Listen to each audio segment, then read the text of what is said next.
All right, we're deeper into the wasteland this week with Fallout Season 2, Episode 5, The Lucy and the Ghoul Show. Yep. Or maybe not for much longer. Yeah. Get to that shortly. Yeah, I'm gonna let you take lead on this one because I actually watched this a couple times because I made the mistake of watching this late, and I was rewinding parts, not because it was bad, because your boy was tired. It's not bad. Wanted to be clear. No, I think this was one of the better episodes that they've had this season. I mean, they haven't had a really bad one, but I think this is one of the better ones.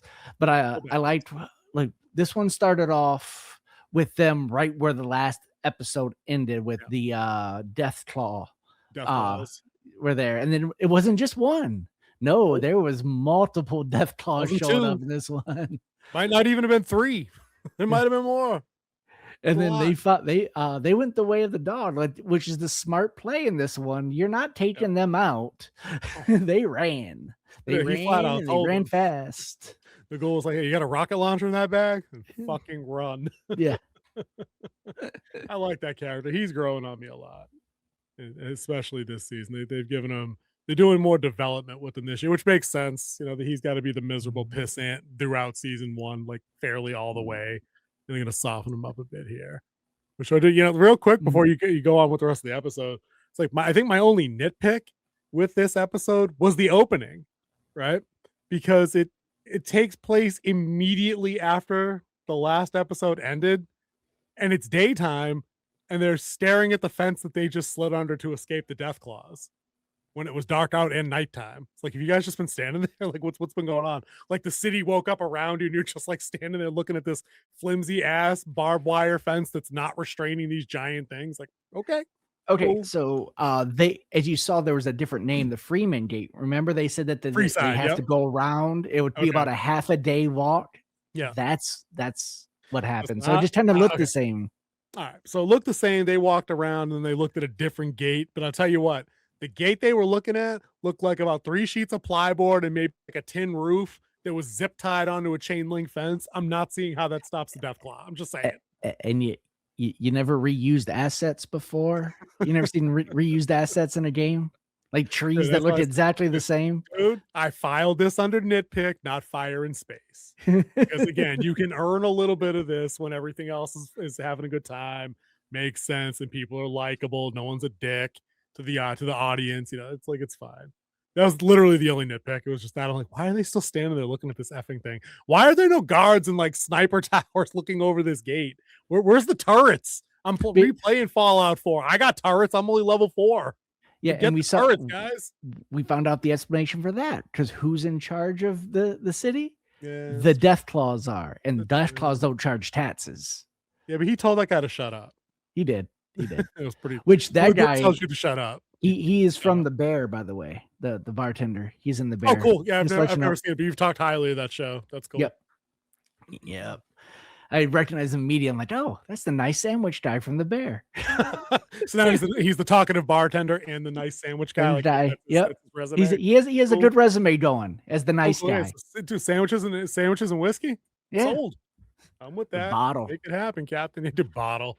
I didn't see any bottle caps go up on that bar either. Just saying, Ghoul. Just saying. Yeah. Maybe you got to pay this guy, but he's not. Maybe he's not the paying type. So we see Lucy. I think the Lucy part was really important at this point too, because it's like she's losing, like her innocence is now like completely gone.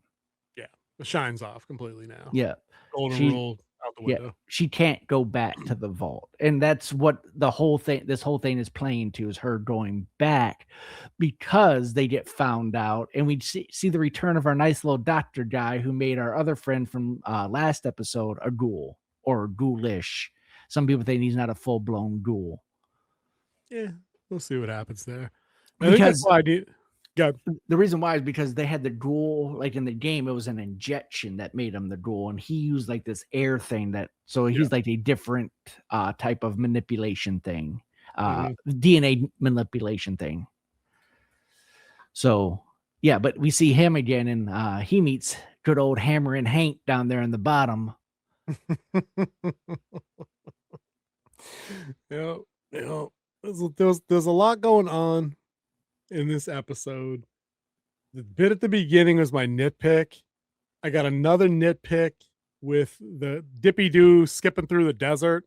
It's all very fun. It's all very whimsical. It's kind of funny, jaunty tune playing, and then it hard cuts to one of the rad roaches attacking him and him just shanking it for his life. Like, dude, is this thing killing him? Like, what the hell's going on there? Like, okay, that's funny because that's Fallout, dude. I'm playing it right now. That's your experience at the beginning of this game. Like, the controls are clunky as hell. 1 minute you're just skadoodling through and picking up scrap, and then the next minute some fucking bug is trying to eat your face. Yeah. You know, the vibe of the game world has been captured successfully in this show. Yes, it really has. Again, I can't speak to the canonical implications of certain changes they've made. I'm not an expert, neither is the king, but the vibe is spot on, and I will die on that hill. Yep. And then we see some familiar faces from season 1 show up with the New World Order. Who was that? Remind me. The old lady and the lady with beans. Majun. Yeah. They're kind of funny. Right? Calling Lucy Vault, calling the other crew Vaulties. Vaulties. Stay out my roach farm. Go home, Vaulties. Sounds like a slur. It works. How many are there? Enough. How big are they? Well, not big enough for market yet. So yeah, but they getting there. They getting there.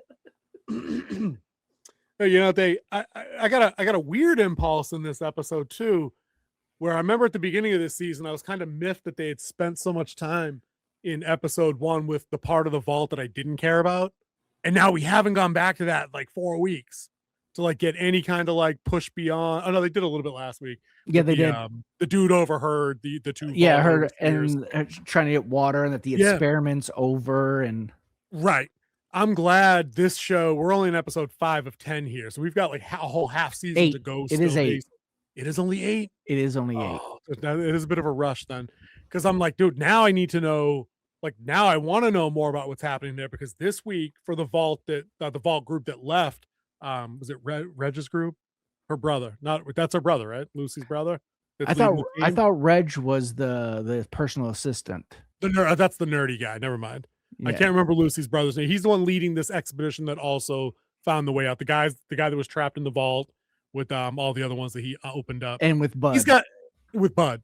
He's got some shit on his hands now. He's gonna go through some stuff. Dudes are choking him out now. Yeah, because he had a little heart to heart with the cute Asian girl, and somebody was listening in on that, and she's like, "Oh, dude, somebody might get real pissed if they know basically you boned us out of this idyllic utopian future that we signed up for." She's like, "I've only worked at the company for a week. I don't know what the fuck's going on." You know?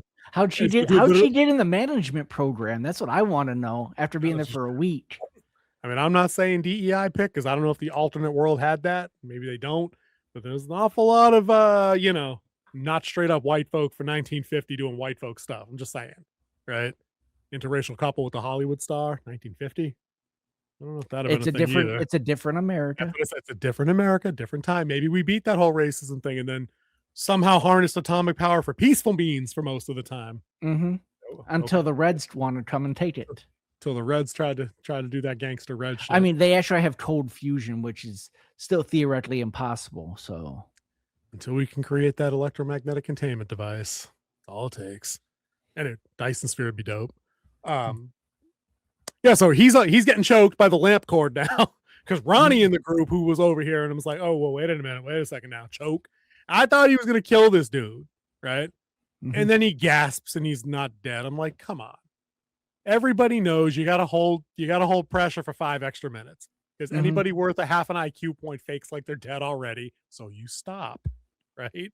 Every kid knows that. He's alive. So like, what are we gonna do now? There's gonna be some kind of drum trial next week, and we're gonna Hunger Games Ronnie back into the wasteland. I don't know. Yeah, but we did learn something very important, that it wasn't investors. It's a virus. Yes. Yeah, that what was that? FEV? Yeah. Stands for something different, which was a nice little bit of research. It ties nicely into like how the vaults all kind of work and like what the goals of the experiments are, things like that. So this fills in some lore. I have a feeling that's pretty close to the collective lore of all the games, because each game is a different tale within the world. Like, they don't step on each other. But again, I like the look. Dude, the terminal he's on looks like the one I'm using in the game. The same MS-DOS green and black screen that pops up with the DOS prompt. It's even making the same clicky, like the sounds when it's putting text on screen. So it's fun. It feels like I'm playing a game, but I'm in it. It feels like I'm watching a game that I'm playing. So I like that. The aesthetic is perfect. There it is. Nailed it. That's my That's the keyboard. video. So There you go. Yeah, I don't do the mechanicals here. So that's that arc over there. The Lucy and the Ghoul arc is good. But before we get to that, because that has the major implications at the halfway point of the season, like the jig is up on that odd couple. Another good flashback, right? We get more of Cooper Howard before he becomes the Ghoul on mission for the Resistance, or I don't even think they have a name. It's just like the people that are trying to not let anybody unleash the bomb. Yeah, bombs plural. And he's like, I'm not going to kill Robert House. I think I have a way I can get you your cold fusion device back and not kill anybody. Because the older, I think she's Hispanic, she's Latina of some extract. It's the same lady that was the fire lady from season 1. Right. She's like, hey, you came to Vegas, you're a soldier, kill this guy. You're exchanging one life for many, like that the ends justify the means. And he goes, yeah, people have been saying that shit for a long. He's tired, dude. He's seen some shit. Like he's seen some shit. He's like, I got another one. Yeah, dude, in uniform. And then she called it a costume, and you could tell that lit him the wrong way. Yeah. Like, no, it's different. It is different. 100% different. So Coop goes to the big Vegas party. And again, within the context of this flashback, we get another tiny character development beat, but I love it. It's when the congresswoman that's protesting the private sector getting involved in like policy and getting involved in like big decision making gets ejected from wherever, from the casino. Everybody stops, and the only person that goes to pick her up is Cooper Howard. That says something. It informs who he is as a person, that he's the one that did that. So fighting the good fight is a series of humiliations or whatever she says. And he basically brushes her. He's like, yeah, but keep at it though. Yeah, keep at the fight. Yeah, keep at the fight. Like, dude, that's Cooper fucking Howard, ladies and gentlemen. Like, that's who the guy is. And it makes it so delicious that this asshole becomes the Ghoul. Or this non-asshole becomes the Ghoul. You're like, 200 years of being alone and thinking your family's dead, alive, that'll do that. Oh, and nuclear fallout. Like, Twice. You get a guy a break. So it's like, it makes you feel bad for him. And then they soften him up a little bit. He saves Lucy a couple times. Lucy saves him a couple times. He's still a dick, but he didn't cut her finger off this season. You know what I mean? Like, the relationship's coming along, and then it ends the way it ends. And you're like, of course it did. And now I fucking hate you. But then she punched him. Onto a pole. Because the whole thing was about his family, and he told her straight up, I was going to use you as leverage. This is the bargain. This is the bargain. You were it. And he says it in a way that's lacking like all that maliciousness that he had for the year and a half. And you're like, damn it, he did change a little bit. Like, it wasn't an act like you were, like you got her off the drugs, which was also funny, where she gets the inhaler in the middle of the street early on. And she's like, oh, I guess I'm done with drugs. And then it's Team America World Police for like 15 seconds. Yeah, it's like she took a straight hit of Ipecac. Dude, she's just throwing up. And dude, I went back and I checked, and you can go back and spot check me. She's throwing up on Main Street in a crowded Main Street situation in Vegas, and nobody looks at her. Like, this is just like par for the course here. People just walking by, no one's stepping around her. It's just like foot traffic every which way, just looking at her. But again, funny bit they do, just like Percy Jackson, when it's okay to be funny. She gets to the Ghoul's hotel room. So, I think I'm out of the worst of it now. She said, I was successfully done with drugs. Yeah. It's like, I think I'm out of it. And he's like, window. And that's funny, right? And then she goes over and she throws up, and they don't cut outside or pan down or anything, but you get the ADR line of somebody outside be like, hey, watch out. Don't. And it's like, it's funny because the context is she's not throwing up because she's about to die or she's been poisoned. It's like, no, she was high, and now she's in withdrawal, and then she took medicine for that, and then it made her sick. Like, it's slapstick. There is an element of funny. Yeah, it's like cleansing her system. Right. But they're not being pursued. They're not under threat right now in this moment. So there's nothing to undermine. There's nothing to rug pull. Yeah, they're not in stealth mode. Right. So you can do funny beats like that. Somebody didn't just recently die. They hadn't just recently had that big reveal that the ghoul was going to cut a deal with the weirdo dude that was walking through the desert who killed the rad guy. Dude, how did her dad find him? Like Okay, that, so how did that happen? he went to a bar because he got Right. that fusion reactor to help the guy with his foot, because he left with the fusion reactor from the power armor. So he went back and reactivated his girlfriend, which is a security droid. Right. But how And did Lucy's dad know he was going to be there to fucking whack him on the I head with the think crowbar he and get just him? was randomly taking people at that point. Okay, so it was a random scoop up. I was thinking it was him specifically because we knew who he was. We know who No, that dude with the weirdo robot girlfriend is, but it wouldn't have made sense for it to be anything except a random encounter. Yep. He's just trying to find test bodies for the head splody thing. Yeah, and he was Right? all by himself talking to Right. Okay. a robot. I can buy that. I thought I was like, they want me to believe he targeted this fucking dude in the middle of Nevada after the apocalypse. Like, come on. No, It ain't he that. was just a random guy, so he would stop blowing up important people in the management. Like the execs in the VIP lounge. Yeah. Oh, speaking of that, I thought this was a good shot, and I bet I think you'd have enjoyed this part too. He's got him in the torture chair, turning the frequency up, going little bit by little, little bit by little. I like the fact that this guy bought in quick. He was like, "How'd you like to not remember anything but your name?" And, yep. Yeah, I'll go for it. I'm like, okay, he's turning the dial up.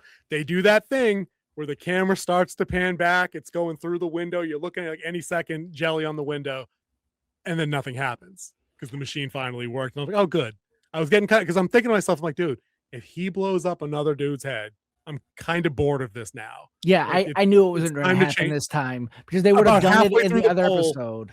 About halfway through the pullback, I'm like, nah, it's going to work this time. And this is somebody we know. This isn't some random scrub they woke up out of cryo. Yeah. So I'm like, okay, good for you guys for reading the tea leaves on that one and moving things along, because the show does that. It doesn't stay put. You don't Everything need that callback there. We know what happened. We knew what happened to everybody else. Right. We've seen him do it to the dude. We saw him do it to like what, 5 mice? It didn't work. Yeah. And then he blew up the executive guy. Like, okay. So I'm glad that they, again, moving things forward, which works for me. Like, I like that. But yeah, dude, the ending is a balls out kind of situation because Lucy's dad has her back. I guess this is why I'm gonna have to go back and watch the last 10 minutes again. Run me through the ending. So the ending was after she threw up, the ghoul says, and then he did something. He's like, here, take the seat. He's like, oh, that's so nice. He goes, it's the least I could do for what's about to happen. She's like, what? And then that guy steps out of the shadows and talks about like, he's like, I'll make a deal with you. Your dad wants to make a deal. Like he's being the mouthpiece of her dad. Yeah. And it was like to have you go back to the vault and that the ghoul would escort them, or he might wake his wife and daughter, who are nice in their cryo chamber, up and might do some experiments on them. Might not be good for them. Now, to their credit, before they got us there, they did give us that one shot where Lucy's dad is driving by in the vault in his golf cart, and it pans back and it shows us the 2 cryopods that are labeled Janie Cooper and Barbara, I think is the wife's name. Barbara. Barbara Howard. Howard, not Cooper. Howard. Janie and Barbara Howard, right? You're like, oh shit, they are there. There is some shit there, and that happens before this. You're like, uh-oh. So he's going there. We're gonna find his family, but you're not really thinking it's gonna be a sellout move in this way. And during this whole time, you also going back to the flashback of when he met Robert Housen. Yep. And like the real Robert Housen, not the guy who plays him on TV, which is kind of funny. You're like, how long have you been playing this guy? He's like 10 years. He's like, hey, it pays. Yep. Again, and then solid. Yeah, and this guy is talking about like, you're here to kill me. And like it just kind of throws it off gear. Like he knows stuff. Yep. And he's trying to figure out how he plays into everything. And he's like, no, my wife is going to drop. He's like, I was told if nuclear was going to happen, you're the one who's going to have his finger on the button. He goes, oh no, it's not me. He's like, no, it's going to be my wife. It's like, no, it's not them. They're just posturing and talking about stuff. It was like, it's going to be someone else, but I can't figure it out. And he's doing them. He's like, everything is can be solved by math is his whole premise. He's a much more interesting version of that jackass from Alien Earth. Like he's the version of boy genius that show wishes they had written. You know, so yeah, for sure. And he's there trying to explain, like, no matter what's going to happen, something has to, it centers around you. He's Yeah. like, I seen it all. I seen the demon in the snow, and there's a third party at work here who's I just don't know who responsible it for the is. demon in the snow, and I don't know who it is. So maybe everything we know about the bombs being dropped is wrong. Right.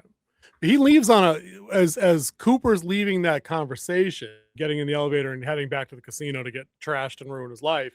The last thing that that House says to him is, I'm the guy trying to sell your wife. I'm the guy trying to develop the missile shield that's going to save this city from the bombs your wife might drop. And I'm like, oh, okay. So that's a change in the direction, because you're like everybody else in the audience. You're like, he's the psycho. It's going to be him. It's not really going to be China and the States that do the thing. It's going to be Dr. Evil over here. Like, no, Dr. Evil just flat out said, no, dog, I'm going to work on this missile defense thing that's going to save Vegas. And look, it did, because it's the only city still there, right?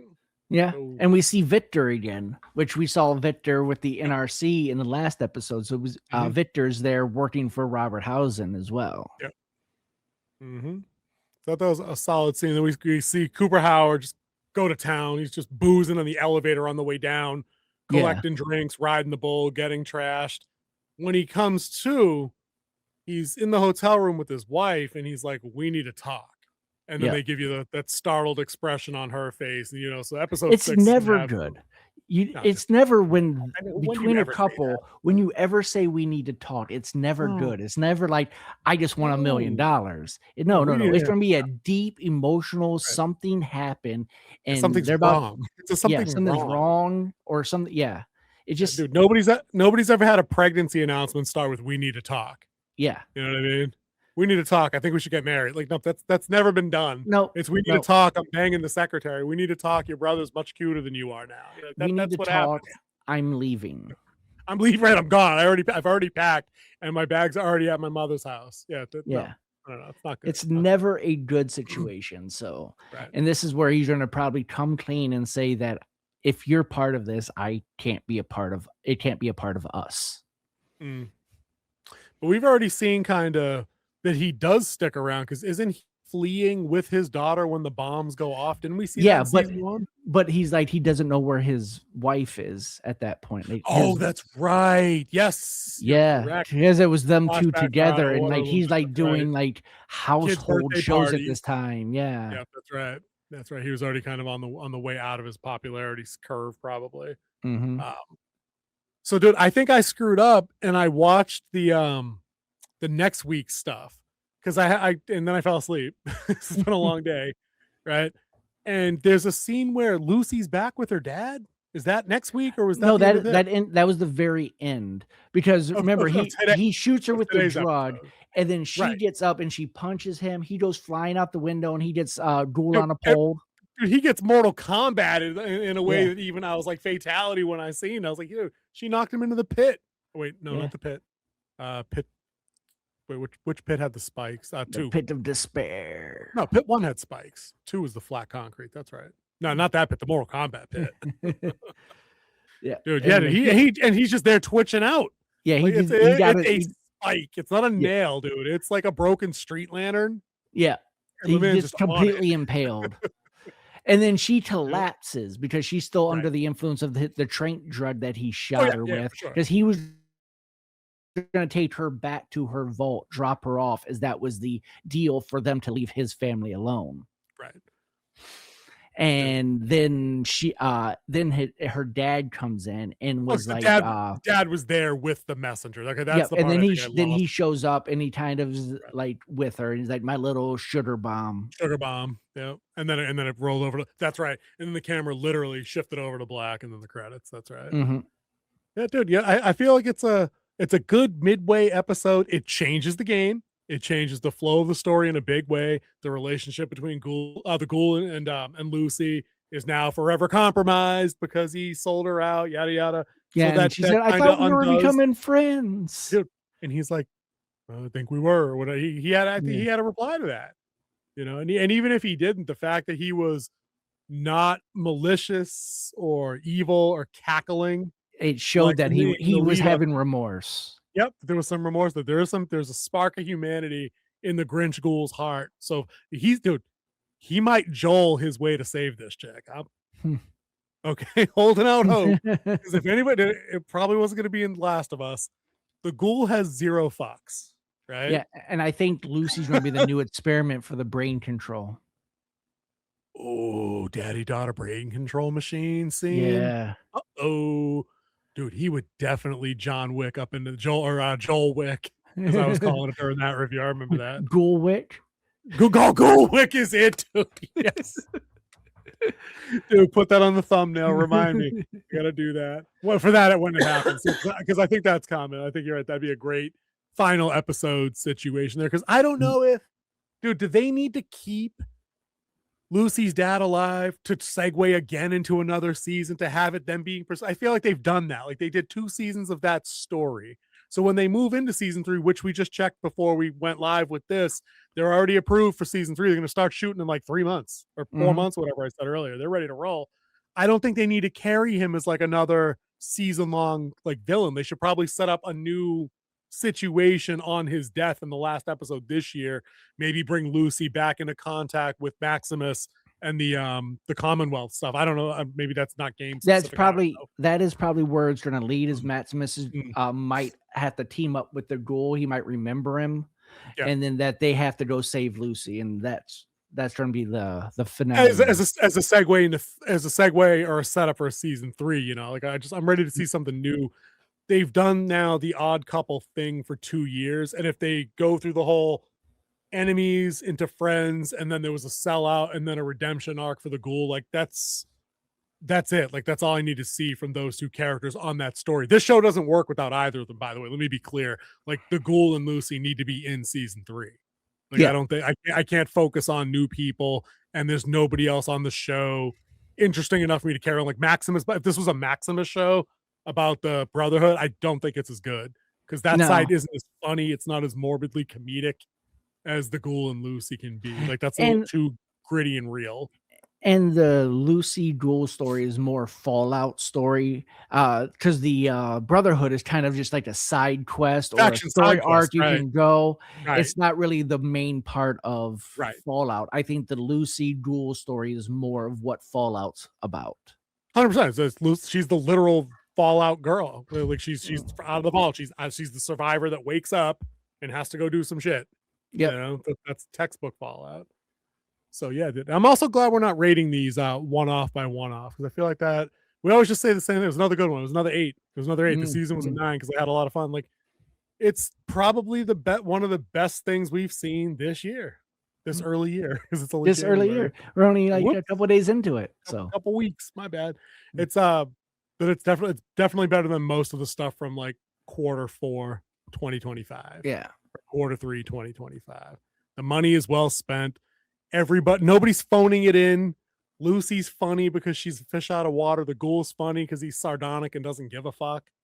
You know, she's starting to lose that. She's definitely lost it all now. When she wakes up from the scene where she gets the was it Addict-all? Addict-all or something? Addict-all, he called it? Addict-all. That was it. Addict-all. Yeah. Where she got that and she went to go steal it. And then she stole the power fist that she used on the Ghoul as well. But they come to find out that there was a guy who killed the guy who owns the store. Put him in a barrel. And then she's like, I did it. And then they get into a gunfight. She's like, don't reach for that gun and I'm gonna have to wound you. And she shoots him. But she realizes she shot center mass and killed him. Dude. Dead ass center mass. Like she came around that corner and there was already a 4-foot wide puddle of blood. And I'm like, oh, no. And then the ladies ask, who are you? And she's like, I don't know anymore. Yeah. And a good cut to commercial. Dude, and that's how you cut to commercial, ladies and gentlemen. That's a classic cut to commercial. Not like a streaming one that comes in the middle of the line of dialogue, you know, or halfway through a scream and then it comes back in. No, the show is well done. I'm enjoying. I'm glad we picked this one back up for sure. Yeah. Any last words on Fallout before we go? I think we've talked about this episode, and we can let people enjoy some of the other small details there, and we'll put our spoiler warning back. I would definitely watch our video after you've watched the episode. Yeah. Go along for the ride for yourself, for sure. and then join us in the comments to discuss, and check us out on Frostcast on Wednesday nights. So we usually talk about other news topics on those nights. We were doing Fallout on there in the first couple, but we had to move it to a separate video. But we're happy to talk anything that anybody's watching as it pertains to genre stuff, of course. So all right, guys. Well, King, let's bounce and debrief, and we'll see these guys on Wednesday. Let's go. All right. Bye, people.